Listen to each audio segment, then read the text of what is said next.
As most of you know, we will not be doing those mobility reviews anymore. Oh, come on, Treva. I know, Steve really loved doing them. Oh, I love it. But, you know, it's the way it is.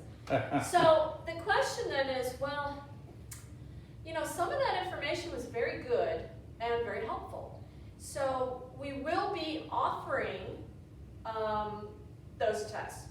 The first part of that test is actually a fitness assessment, which I've always done anyways, especially if you're working with me for personal training, or if you kind of want to know, gee, what do I need? Do I need to strengthen my arms? Do I need to strengthen my legs? Do I need to do both? All right. So I kind of gleaned some of the tests that really tell us about our risk for falling. And I think that's probably the number one concern that we have.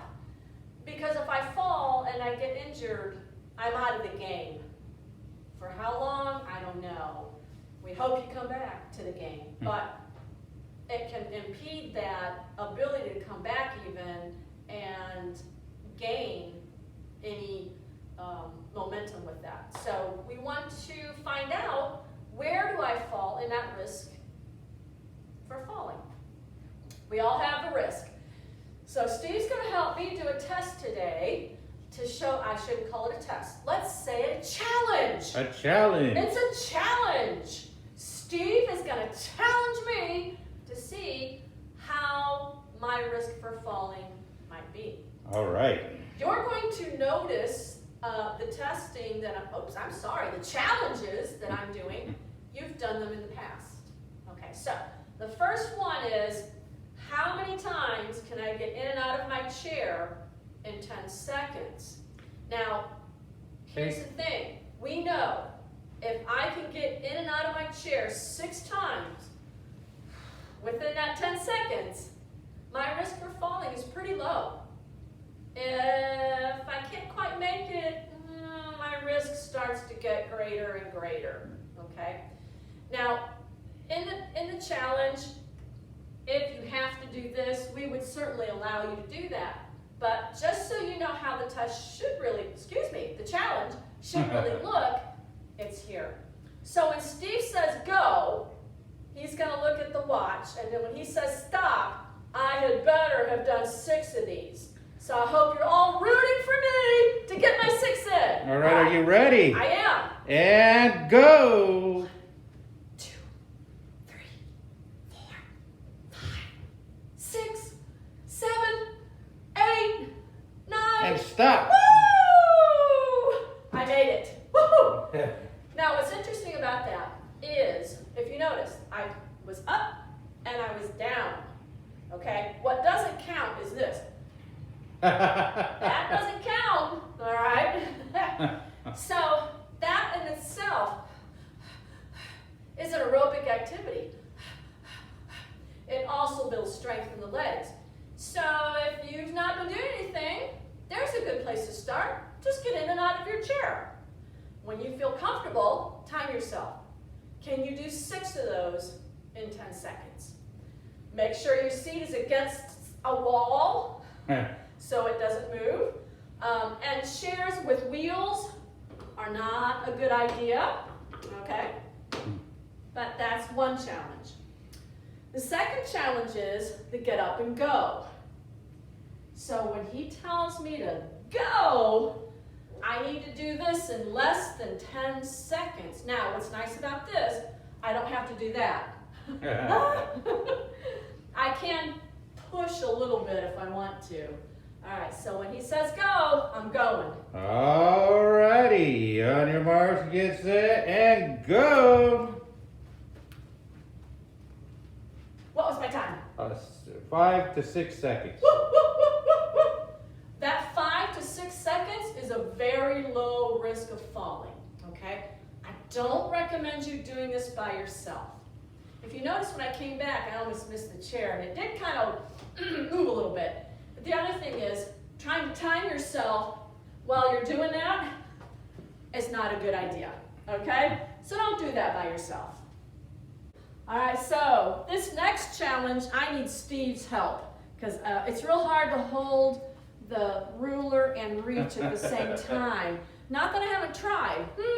So this, so this one, Look at it. there, yeah, woo.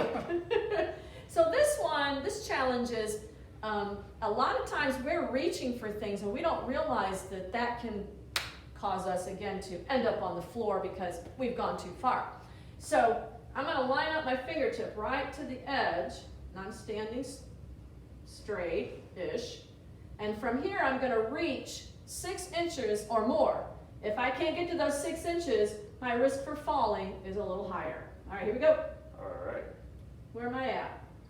You definitely buried the needle. Woohoo! All right. So that again is one of those things that you can practice even sitting down before you stand up and try it. Again, you wouldn't want to do that by yourself if you're unsure. All right, so on to the next test. One of the last tests is called alternate stepping. Now, I don't know if my step is high enough for this, but I want to give you the idea of what this challenge would look like, okay? This one is not timed. It's how many times can I do right, left, all right? And what I'm shooting for is 10 times. Now, I have something to hold on to if I need to, but again, we would like to see this challenge without holding on. Because if you're walking all over the place and you're holding on, we already know your risk for falling is a little higher, okay? So, count along with me. Are you ready? Let's do it. Here we go. 1, 2, 3, 4, 5, 6, 7, 8, 9, 10. Okay, so if you noticed while I was doing that, I had my full foot, I wasn't doing this, full foot on, so I really have to step.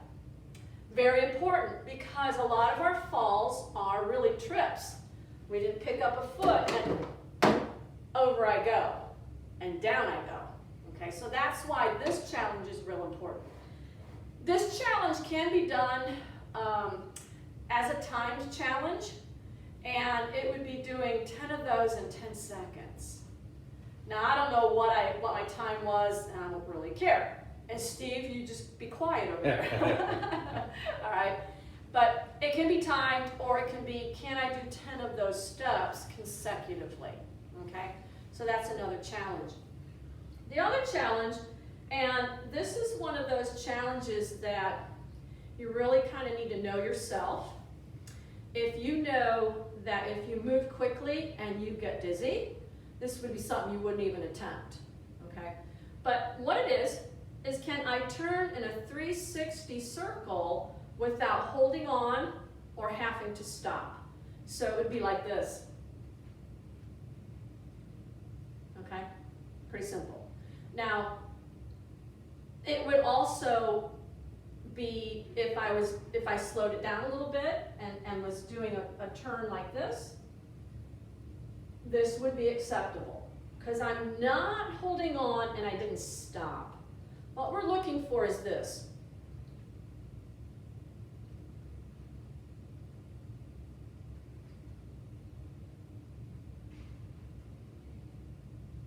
Because what that's telling me is that turn may be making you a little dizzy, or you feel unsure, or you feel unsafe.